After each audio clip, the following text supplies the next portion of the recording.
What's up, everybody? My name's Bryce Kuhn. We're back. The beats made by Ralph Leary himself. He's in the basement. I'm on the camera as we get ready to talk about Georgia Tech recruiting. A lot happening. We said, hey, why don't we just go live on a Monday night? We are live on the Crowded Booth YouTube channel, Swarm Talk. Make sure you check out everything we have going on. Hit subscribe if you're watching right now. Like that video as well. Share with your friends. And make sure to get your questions in. You can do it at any time. We're going to kind of talk about recruiting. And then we're going to go into some of the Q&A as well, if you have any. And if not, we'll get out of here and Ralph and I'll go play Rocket League. So there we go. That's how the night's going to go. But this is Swarm Talk, and it's brought to you by the Crowded Booth. Pile in here and make yourself feel at home. The Crowded Booth is coming on. The Crowded Booth with Bryce Kuhn.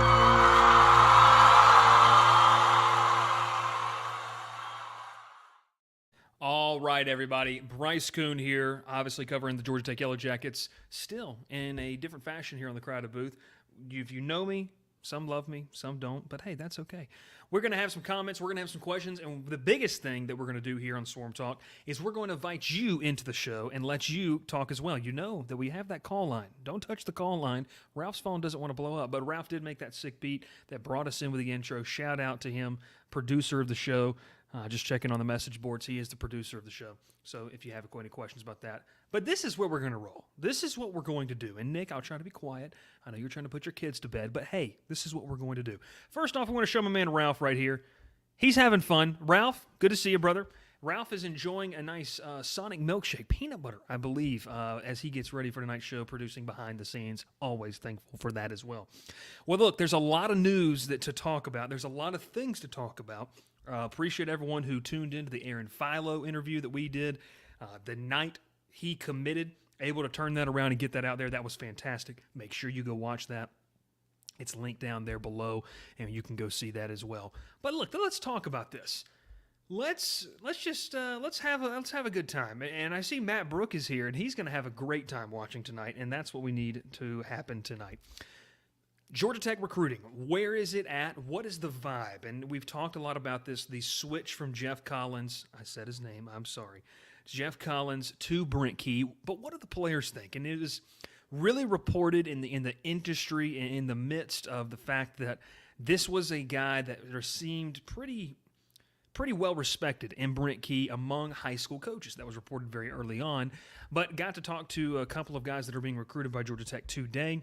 Going to give some little intel on kind of where they see Georgia Tech and what is being kind of told from the coaching staff, because there hasn't been a lot of conversation about that or insight. What is the coaching staff preaching to these kids, and what are some of the things going on at Georgia Tech? So we're going to talk about that as well. And we're obviously going to talk about the quarterback position. Want to get your thoughts as well. Ralph will star your comments. Star it. And this is where you got to pay attention.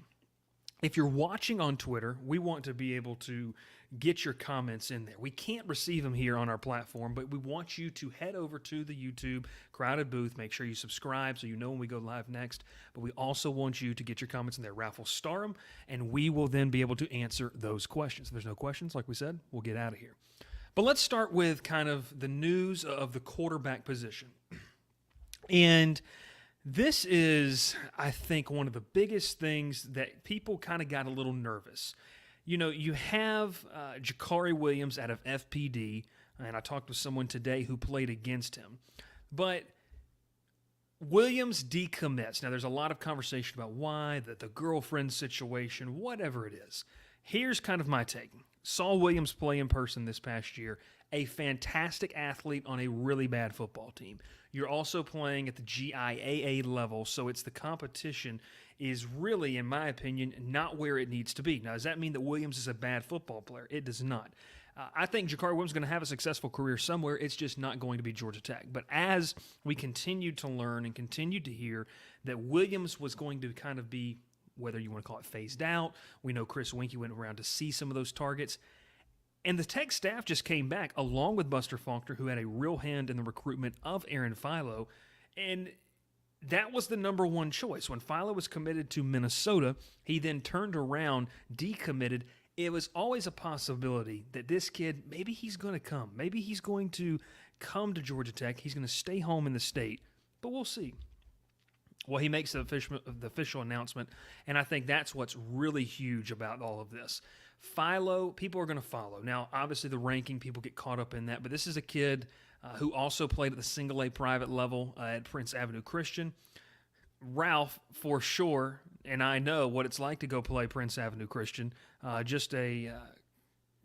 That was just a pounding. I mean, it was awful. It was terrible. So I think that when you see the level of competition, you also have to trust kind of what Chris Winkie says. And look, Chris Winkie has seen some of the top players in the country. And if he feels like Philo's the best answer, once again, it's on them to develop that position. I think the quarterback position, you can check a video out earlier that we did this year. But I think that it's one of those things. Ralph with a comment, Bryce played linebacker against Prince Avenue. I did, and I completely got juked out. That wasn't the juke move. I got juked out. Thanks, Ralph, for that. But the quarterback position, it feels it feels like it's settled. Now, obviously, people had concerns about the idea of what Duke Watson brought to the table. We're going to talk about that as well. Duke Watson decommits the running back out of Mary Persons. This is a kid that has been ranked 4-star. He's been ranked 3-star. You talk about high school football in the state of Georgia, and I think that this is something we have to understand. Duke Watson is a really good football player. I had the chance to talk with him at the Under Armour Atlanta camp back in February. This is a kid that when you see what he brings to the table, when you watch the high school film, he definitely has college attributes. He brings things to the table that college coaches want to see.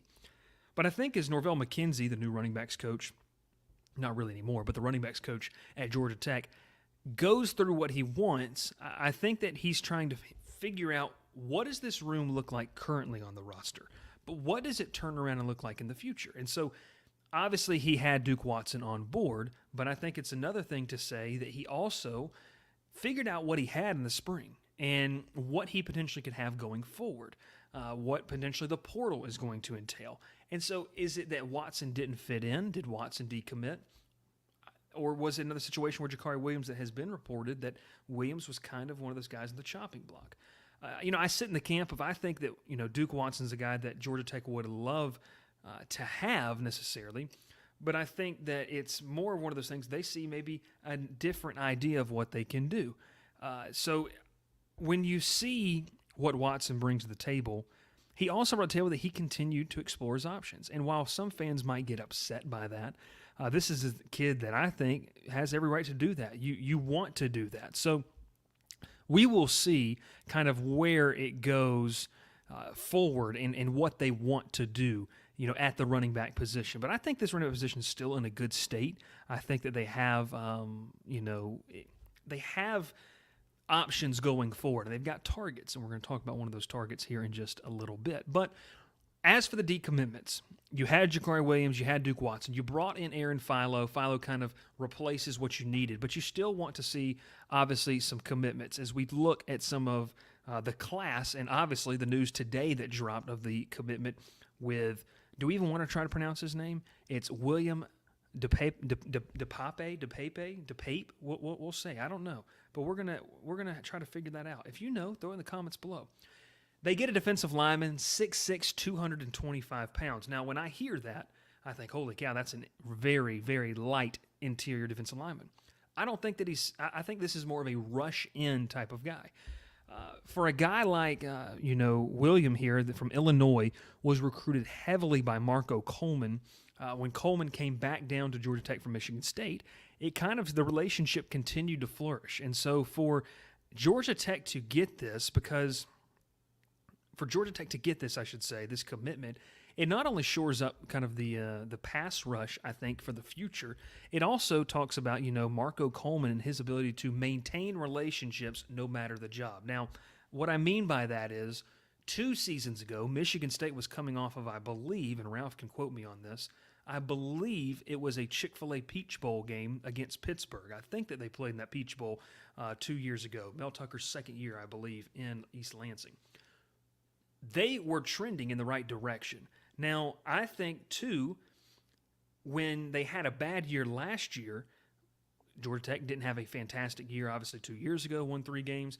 Last year, towards the end, was a lot of hype, a lot of success they had towards the end under Brent Key. But what I think it shows is that Georgia Tech's starting to be viewed maybe a little bit differently, and that's something we're also going to touch on in tonight's show as well, is how they are being viewed. Because for William from Illinois, we're going to say, for William from Illinois at 6'6", 225 to stay, that relationship with Coleman means so much that I will follow him to Georgia Tech that maybe wasn't on the radar, in the beginning. I think that speaks volumes about his ability and the connections he's made. And I think that's one of the big gets for Brent Key to bring Coleman back into the fold.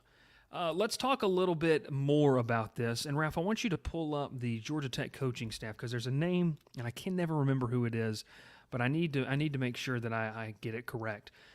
Looking at this, obviously, and the class that they have, I really like where Georgia Tech is going in the class, not only the recruiting side of things. They've got 6 commits, ranked 39th in the year. I think it's going to be interesting to see where they go. But when you look at the transfer class, and as Ralph pulls up that and sends it over to me, Ralph, you can just throw that in the private chat if you'd like. Let's talk, though. We mentioned Dominic Blaylock last week on the show. You make sure you need to do that as well. And PJ, what's up to you as well? We see those comments down below. Make sure you get your questions in there as well. If we see kind of, where Georgia Tech focuses its recruiting efforts, and I think it's a place where they haven't necessarily done, a lot of, but I think that they've done a great job of, and it's the Louisiana area. And it's hilarious because obviously I'm going down to Louisiana in a month, but being able to bring in guys and recruit the New Orleans, Louisiana area, a fantastic program in Edna Carr down there, it speaks volumes about not just having to recruit in the state of Georgia. Now, we've had a lot of conversations about this. What does the ceiling of Georgia Tech recruiting look like? When you can expand the horizon, which is what they're now able to do with a guy who has a footprint in Louisiana, I think that speaks volumes about being willing to go and go. So I think that it's going to be really, really fun as we've got, let's say, sorry, we got a text message from someone saying something about Georgia Tech right there. Georgia Tech's not coming to a camp this summer, and this coach wants them to come to his college camp. So let's kind of say here, and Ralph, I want you to star Nancy Pye's comment right there, and let's go ahead and pull that one up, the several offers comment, because I really like where they are going. And Nancy, I agree. You see some offers already, and they're starting to build relationships in a talent-rich area. Now, one of the few things I've learned covering on now the LSU beat, if you don't follow me, I cover the LSU side of things, recruiting and the beat for 24/7 Sports, is that when you take the population size of Louisiana, it's one of the most talented states comparable to anywhere else. Now, obviously, California has more people. Georgia's going to have some more people. But when you take about it population-wise, what they're able to do is really huge. And so for Georgia Tech to be able to go down there, I think is impressive. I think it's really nice to see what they're able to do and building those relationships. Let's talk transfer portal real quick, and then we're going to get to some of these questions as well. And want your feedback as well as we talk about this. Georgia Tech did do a good job over the past week. Obviously brought in Dominic Blaylock, which, no reason to rehash kind of what kind of get that is. I think it's a really, really great get. You once again can thank Buster Faulkner as well, the relationship he built, in his time in Athens with Blaylock. High IQ player, a guy that, just I think elevates this receiver room well beyond where it has been in recent years. And so really like that pickup. Let's talk Omar Daniels, the cornerback out of Kansas State. Now, Daniels is a guy that I think folks really like. He's around 6'1", 180 pounds, so he's got really good length. And we talked about, coming out of the spring game, opposite of Spider Sims, Miles Sims, what did you really have on the other side of things? And so, you had Kenan Johnson. You had Kenyatta Watson the second. You had Amari Harvey, the former Auburn Tiger transfer from last season. But I don't know if anyone necessarily felt comfortable with saying beyond that, we got to have depth. You can't rely on the fact that the next guy standing up, much like we talked about with Clayton Powell-Lee stepping up in that safety position when the injury occurred to Jalen King. You don't want to play with fire too much. And so for them to bring in a guy like Omar Daniels that's got some experience, he's been in a college program before and a program that had success in Kansas State. Look, Kansas State was in a New Year's Six Bowl. So this is a program, that did a very good job. Ralph, my mind's going blank here. Kansas State won the Big 12 title over TCU. And so this is a guy who comes from a winning program. And it's more of the mantra of saying we want guys with a DNA that is a pretty good win. And so I don't know if Daniel's going to come in and be a Jim Thorpe Award winner. I don't think he is. I think it's a really good depth piece and a big pickup. So I really like the pickup of Daniels.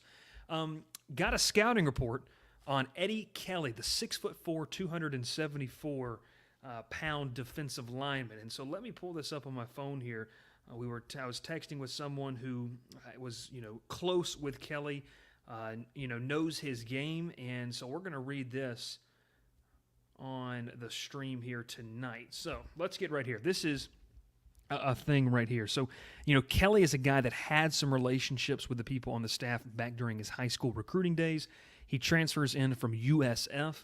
And here's the kind of quick synopsis of the scouting report that was sent to me from, a person that knows him very well and was a part of the recruiting process for him to get him to Georgia Tech.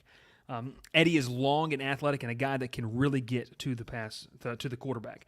And he's a guy, too, that's so athletic, and I don't know if folks really knew this, he has the ability to flip over and be the best tight end in the room in several college tight end rooms.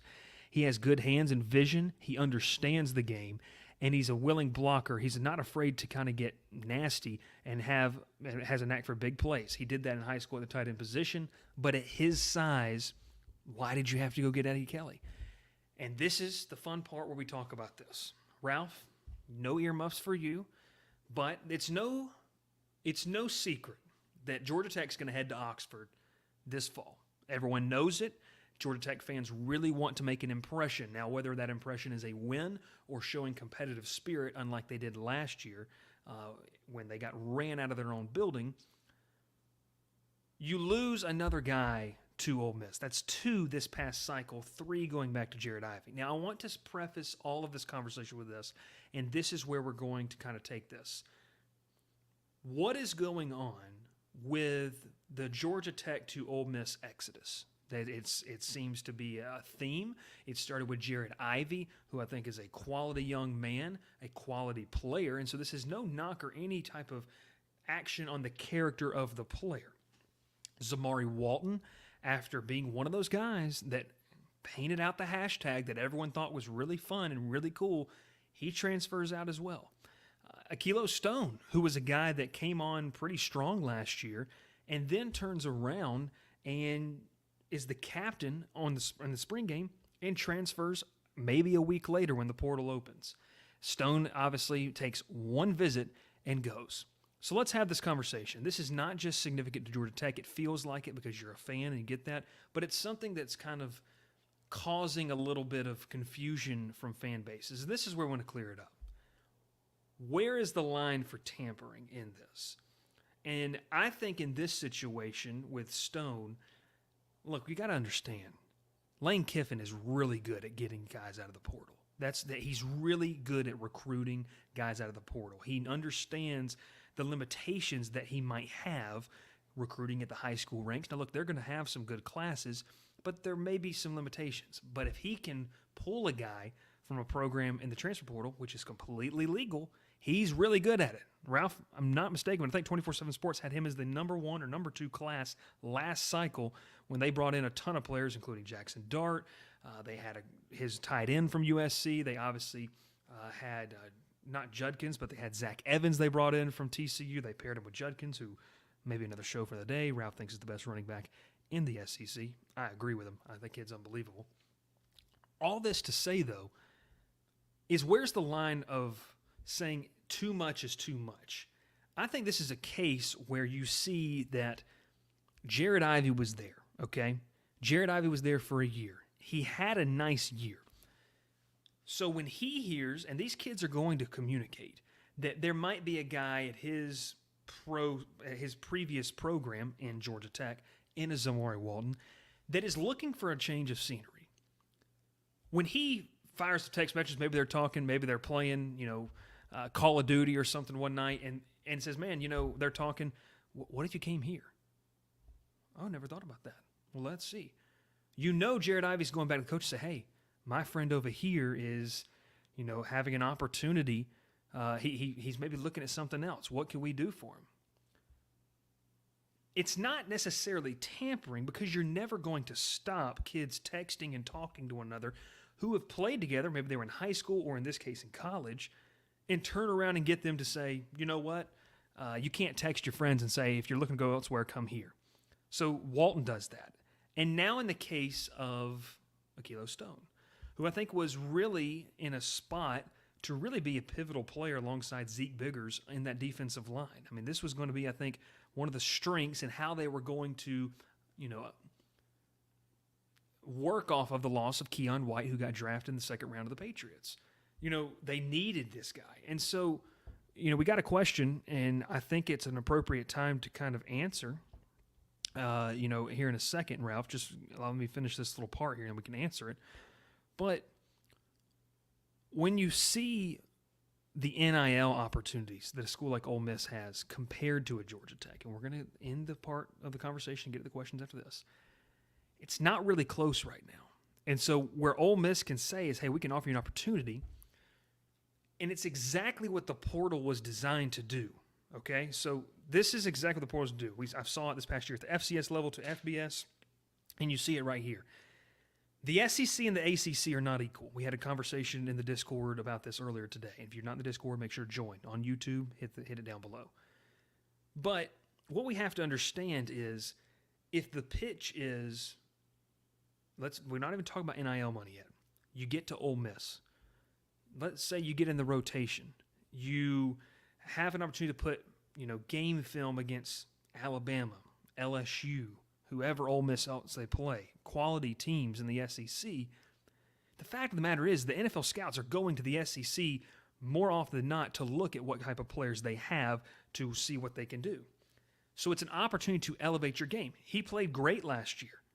So it's a kid, don't be mad at the kid, it's a kid that can say, you know what, I'm just I'm bettering myself. I'm getting a better opportunity to go and do something. So I don't know if this is necessarily tampering in the sense where Lane Kiffin is reaching out. Now, I think there are situations, and we talked about this, even at a program like Georgia Tech, where, there's conversations with prior relationships. Bottom line, you're just not going to be able to stop that. If a coach recruited a kid at a previous school, he makes the jump. I mean, we see what happened last year with Dylan McDuffie, followed his running backs coach to Mike Daniels. Is that tampering? I don't think you can define it as that. Now, the thing is that Akilo Stone knew he was going to Ole Miss. There's no doubt about it. You don't take one visit and then commit right after that. It happened to the school up in Athens. They had that defensive lineman, enter the portal, schedule one visit to USC, and he's there. So it's going to happen to everybody. But is it true tampering? It's a gray area, and so it's up to kind of see. And the idea of the NIL money, I don't know what it is, but when you add the NIL money to a bigger stage, let's just be honest. The TV contracts is pretty bad in the ACC. It's not. We're on Bally Sports sometimes. We all know, Braves fans know, Bally Sports is awful. But when you're at the very least on SEC Plus, or you're on CBS, or you're on SEC Network, or ESPN, ESPN2, you know that you're going to get eyes on your game. If he goes there and performs, has a good year, he immediately becomes an NFL prospect. Would he get the same opportunity? We had some, conversation and some great conversation in the Discord, by the way, about this. It's the same thing with Jahmyr Gibbs. Now, Gibbs obviously took his time more in making a decision, but Gibbs bettered himself. Does Gibbs get drafted with the 12th overall pick from the Lions in the first round? If he stays at Georgia Tech, they would have said, that kid's good, but what could he do if he had an offensive line? I don't know. Not saying he had an unbelievable year last year with Alabama, but the platform is just different. And Tech's not there right now. They can get there. They can be better. And Ralph's saying, yes, it was the 12th pick right there in the NFL draft. They could get there, but we'll have to see. So I think that it's just going to be something that's really interesting to monitor going forward. So last, but certainly not least, we talk about this as we get in here, and I think that this is kind of the encouraging news. So, we've talked about some fun stuff. We've explained some stuff. We've also taken the approach here that, what the portal's happening to Georgia Tech. But I think that this is something that's really cool to see out of Georgia Tech and what is being shared with recruits. And so this is the part where you want to lean in, you want to hit subscribe, you want to like, because I don't know if you're going to get this necessarily anywhere else. Well, I had the chance to talk today to a couple of kids, 2 kids, in fact, that are being recruited by Georgia Tech, and I had conversations. They've been on campus as well. And I just asked them, completely, just, shooting the breeze with them, talking about this, what has the new staff done to paint a picture of, what's happening, what's going to be the future?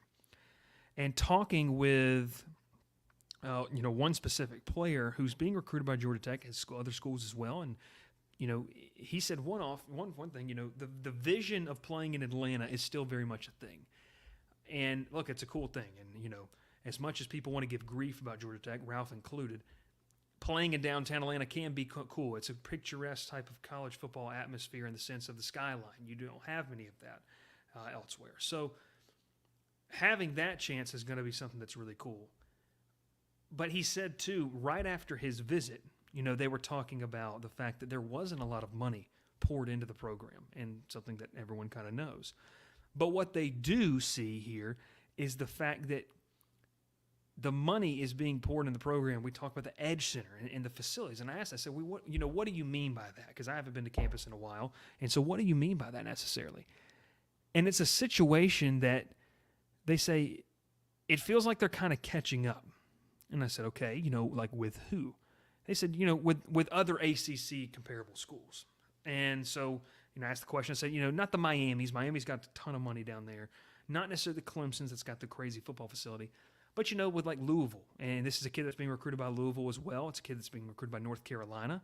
And they said, they're starting to show signs of this is what we're doing. And so I think that when you see what the program is trying to do, and Will, we always appreciate, Will, you just worry about getting better at Rocket League, and we'll get you in a little bit. So, what about guarding the goal? So, this specific player mentioned the facilities, and he said, they talked about it, but I think that he said they also sent some pictures and texted pictures between back and forth on recruiting staff or coach of the building being built. And, this is proof that something's happening. It's proof that money's being poured in. And I saw a comment earlier about the Tech NIL way. It's starting, it's slow. It's slow. It was always going to be slow. It was never. I told you, it was never going to be fast for them to get up with the times. But they're slowly starting to have that feeling of kind of starting to get back into the game and pushing. Now, look, you can't expect them to compete with the schools that are right around them. No one's competing right now in Athens. No one's competing right now with the program in Tuscaloosa. It's not just going to happen. You're barely going to be able to be competing with the program in Auburn or in Knoxville as well. So when you look at the comparable schools, which this kid outlined for us, I think that it's one of those things that you start to see what Georgia Tech is starting to do. Place an emphasis on facilities and the atmosphere of the program, and place an emphasis on, just spending money in general. And I think that was a hint of the NIL. That's how I took it. It was kind of one of those wink things of, hey, they're starting to really get real about it. And that, is a positive step in the right direction. So I really love the conversations that I had with both kids in this sense. They really appreciated Georgia Tech. They loved Brent Key and the passion that he had for Georgia Tech. And look, some people are going to watch this and say, aren't you the guy that wanted Jamie Chadwell? Well, I mean, yeah, we made that abundantly clear. But Key's the guy, and I think that he has the passion, and it's an interesting topic conversation, another podcast of the day. If he's not the guy, who is? That's a scary thought. Georgia Tech fans don't want to go there.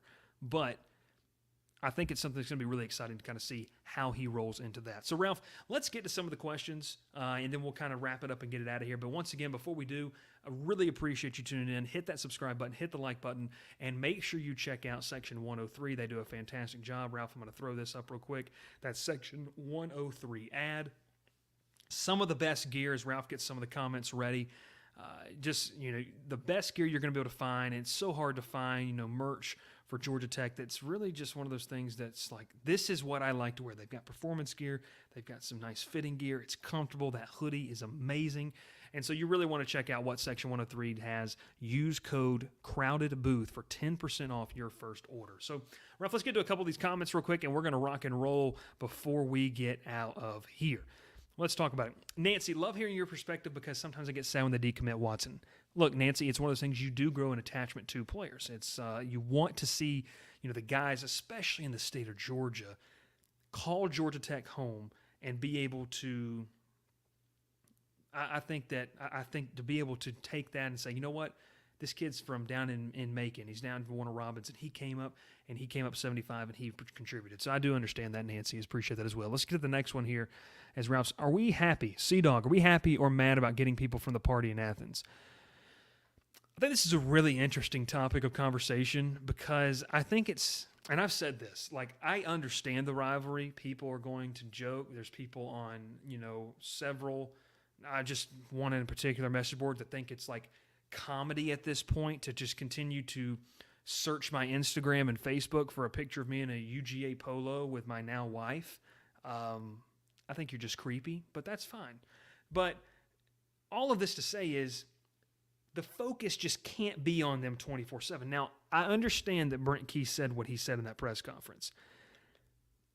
And that's a good motive to have, and it fires up the fan base. And that wants to be the bar that you reach. But man, I think that, just being able to focus on yourself right now and not you don't want to put it on too high of a pedestal. And so part of that is saying, look, we brought the offensive analyst who's now the coordinator at our school, and we brought in a receiver and a tight end that, can help us. Why does it matter? Like, I saw a comment on Facebook about this, and I was kind of scary perusing Georgia Tech Facebook, as is Braves Facebook. But it said, I bet you he's going to have a UGA flag in his dorm room. What? Like, why? What? Like, that isn't even... Fans make a bigger deal out of this than the players do. It's one of my best friends. I wouldn't say best friends. One of my good friends, Taquan Marshall, played quarterback at Georgia Tech. One of the things he said, like, I was friends with guys on that roster at Georgia. Like, we grew up playing each other. We played 7-on-7. We did all these things. You want to win the game because of the rivalry, but it's not like you hate those players. And that's why fans are fanatics, and we take it up a notch. So, keep going. Keep rolling. Let's keep going. Let's keep it going, Ralph. KS, thanks so much for tuning in, KS. Very concerned, actually, about the use of transfer portal. We seem to be building more through the portal instead of high school guys, and like the NFL, you don't build through free agency, but the draft. KS, I think that, as Patience is comment, Ralph, go ahead and star that one. I think that you have to find a balance, and that's just how college football is now. I agree. You do have to have a fundamental roster. And I'll equate it to a great quote because I'm covering LSU, and they were in a situation where they had massive roster turnover. Brian Kelly said this, and I think the same applies to any program. You have to get to a point where you're just filling in holes. You're not, maybe you could use a better option. You're not literally building the roster. And so, I think they're still in getting better athletes, and I think that one of the biggest thing is if Georgia Tech in, let's say, 3 years is only bringing in 3 to 5 guys in the portal, that makes you feel a lot better. But I think that there was an opportunity to get some better athletes in there, and they took advantage. So, KS, I do understand where you're coming from with this question, and I understand it, and it's a very true fact, but I think that it'll be something very interesting to kind of monitor and something that I think would be a great piece, an article or a podcast to kind of look at, since the portal became so massive and used so often, where does it rank? So that'll be something that's really interesting to watch. Ralph do I need to lean into the mic a little bit more? Nick, hard to get recruits when you only win 3 games. That is true. That is true. So if they win more than 3 games, I think it's going to be very interesting as well. Next comment as well. Maxwell, exciting news for the facility updates, pretty substantial. And yeah, it revolves mostly around the Edge Center. And the player that we talked to, he said, they started the construction, and you can see how they're trying to improve the atmosphere around the stadium with new offices. And this player said they're really trying to tap into, and I know it sounds familiar, but they still are really trying to tap into the idea of Atlanta and being there and being at what many people say is, the home of college football because you have the Hall of Fame, the College Football Hall of Fame there. So I do think that from a facility standpoint, they're getting better, and they're showing the kids, say, hey, this is what we're doing with that money. We're investing this money, and you have to know that they're doing that with the donors as well, saying, well, this is what we're using your money for. And I just never, for 4 years, interviewing nearly felt like every single recruit and guy that committed to Georgia Tech, you just never heard that as a topic of conversation. It was always, the pizzazz, the shock factor of what you could do with, the 404 and the branding. Now it feels like, hey, we're putting actual money into this, and that's just a different tone that I don't think a lot of people have covered or really heard, since the change. So Maxwell, appreciate the comment as well. Hope you're doing well and moving.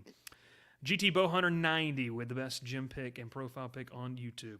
Let's not focus on past seasons. We will see a better, more disciplined version of GT football this year, kind of what we're used to seeing, tough and physical. I think so too. I think it's going to be a hard-nosed, a blue-collar team. I still think that, most games are not going to be the most talented. They've got a lot of talent. They've got a decent amount of talent, I should say, better than last year. But I do believe that you're going to see them play hard-nosed, physical, and there's a standard, and Brent Key is trying to bring that standard back to Georgia Tech. So I do agree with you there. Next question is that Buzz Rocket 1. I think we still need some depth in the offensive line, especially on the interior, that I think we could help fill with the portal for next season. Who might be a good fit to fill that spot? I mentioned a name. It was Ja'Kai Clark, who was a transfer out of Miami. He ended up committing to SMU. He would have been a nice piece, kind of interchangeable between the center and two guard positions. They elected to not go that route. And I think it's one of those things, too, where Brent Key and one of the, maybe the knocks you could say on him in the sense is that he is loyal. And he's loyal to his guys. And I think he's going to want to see, does it work out with his folks before that? So it'll be interesting to see how that's kind of diagnosed as the season goes on. If it's an issue, you best believe they're going to make some work in next year's cycle. So appreciate the question there, Buzz Rocket. Nancy, but why would Stone want to transfer? He's the captain of the spring game and defensive player of the spring. Nancy, we talked about this earlier. I think that's one of those things. It just comes down to the financial aspect and the opportunity, the platform. And when you throw that at a kid, I'm not saying that the kids are not smart enough to be able to understand that. I think that they have a lot of people in their corner that are helping them with these decisions.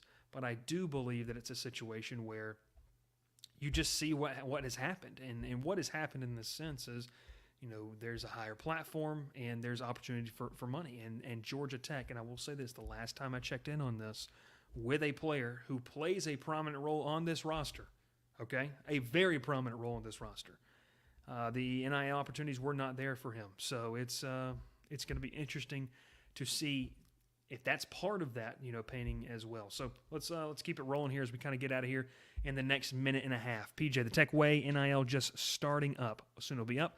But you can't compete with the SEC as far as NFL. Once we start winning, the kids will flock. Yeah, I've had a conversation with those recruits today, and the sentiment is if they have a good season, it's going to open the doors and open a lot more doors that were previously closed to them, especially in the state of Georgia going forward. Next question there, Ralph. Let's keep it moving along.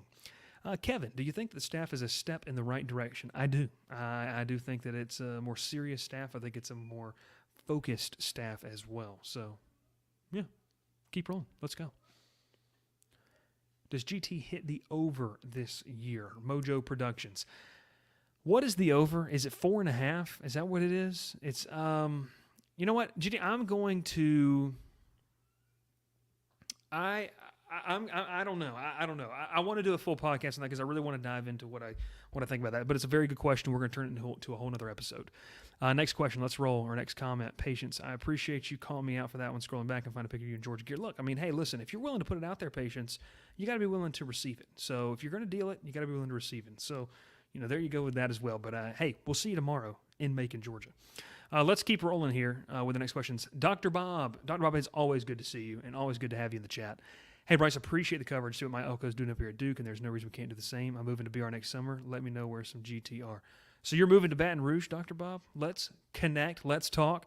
Shoot me a DM on Twitter if you are on Twitter, and let's definitely do that. And I do agree. I think what my Elko's doing at Twitter has to be a baseline for that as well. Ralph just started a question. We're probably going to get to it here very soon as we get out of here.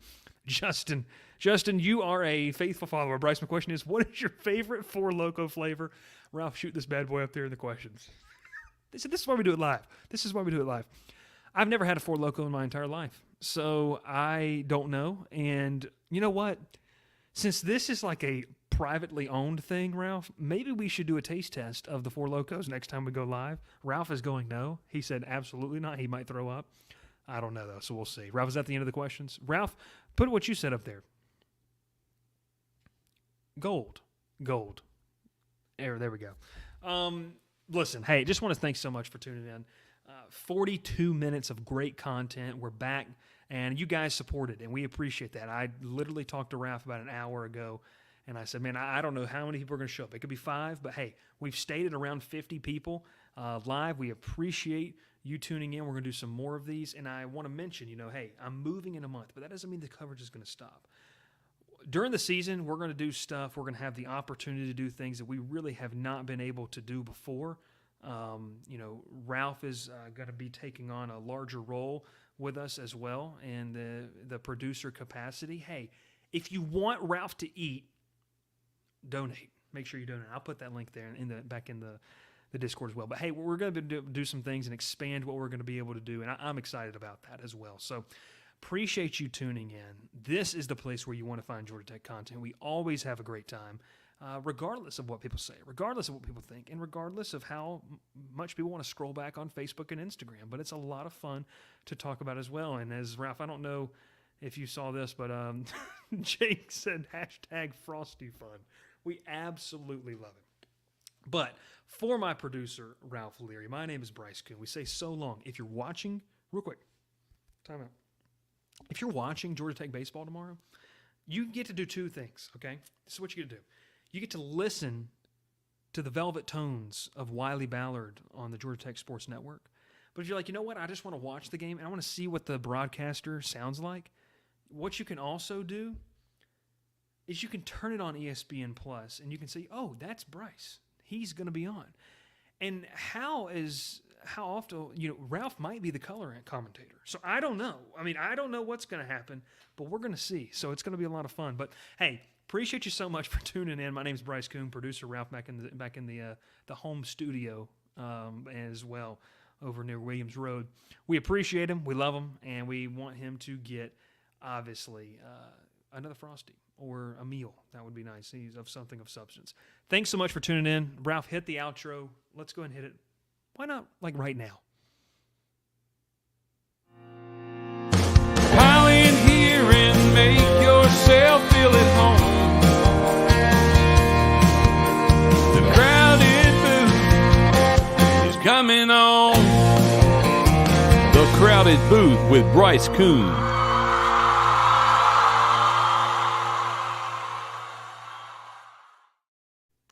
Hey, Vince, it's good to see you, man. Absolutely. We'll talk to you next time. We'll see you next time. Ralph, let's hit the outro once again from my man Vince Wilkes, who got in here just a tad late. You can watch it on replay, though. Check us out on the podcast. Ralph, hit it again. Pile in here and make yourself feel at home. The crowded booth is coming on. The Crowded Booth with Bryce Coon.